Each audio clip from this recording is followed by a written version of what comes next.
le monde arabe et le monde musulman doivent comprendre. Et je sais que c'est à l'opposé culturel, mais ça tombe bien, je travaille pour le Mossad, donc tout va bien, je vais pouvoir vous dire ça, qu'il faut surtout pas être antisioniste. Quoi? Il faut surtout pas être antisioniste. Et je vous recommande expressément de faire fissa fissa. Évidemment, le sujet de cette vidéo, c'est l'Algérie, mais cette fois d'un point de vue différent, d'un point de vue psychologique. Espèce d'enfoiré. Toute personne qui dit quelque chose sur l'Algérie est un ennemi. Et donc là, vous avez 3 niveaux. Alors le premier niveau, c'est Magzen. Là, le mot est lancé. Je vais y revenir. Hein. Oui. Le Maroc, j'y travaille depuis très longtemps. J'ai travaillé avec l'OCP, j'ai travaillé avec différentes organisations marocaines. Magzen.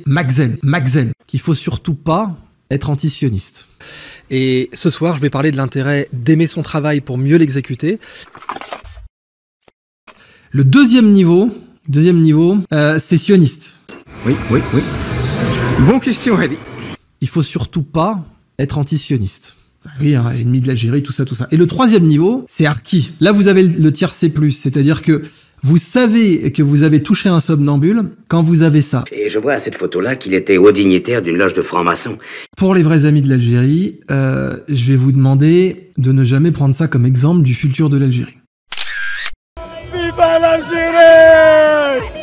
Viva l'Algérie! Algérie, mon amour.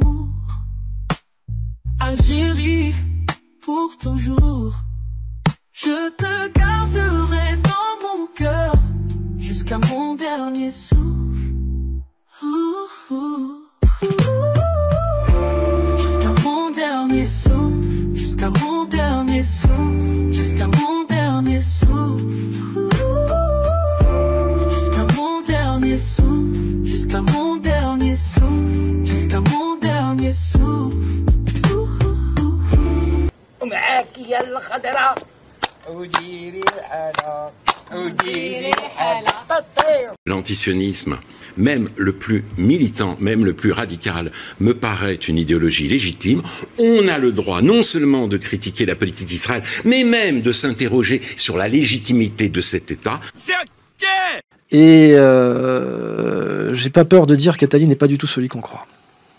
Vraiment. Der beau garçon ist ein salopard.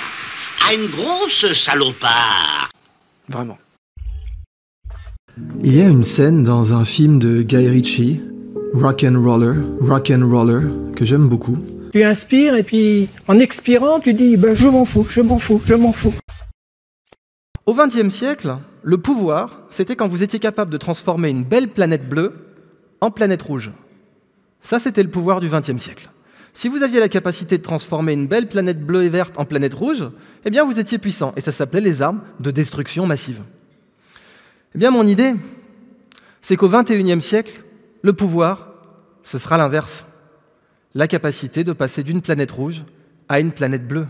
Arrête la drogue!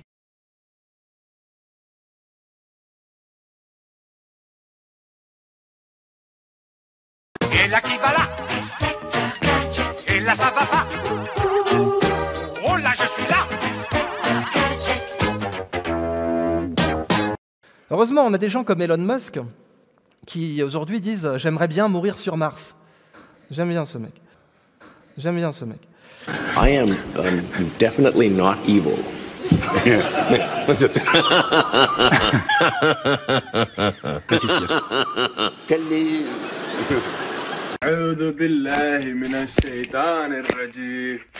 Coloniser Mars?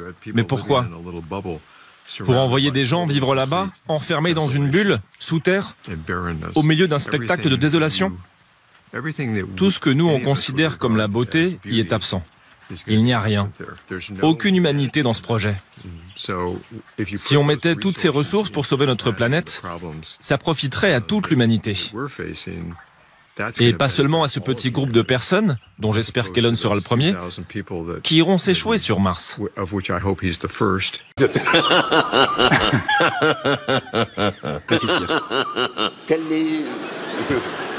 Il faut surtout pas être antisioniste.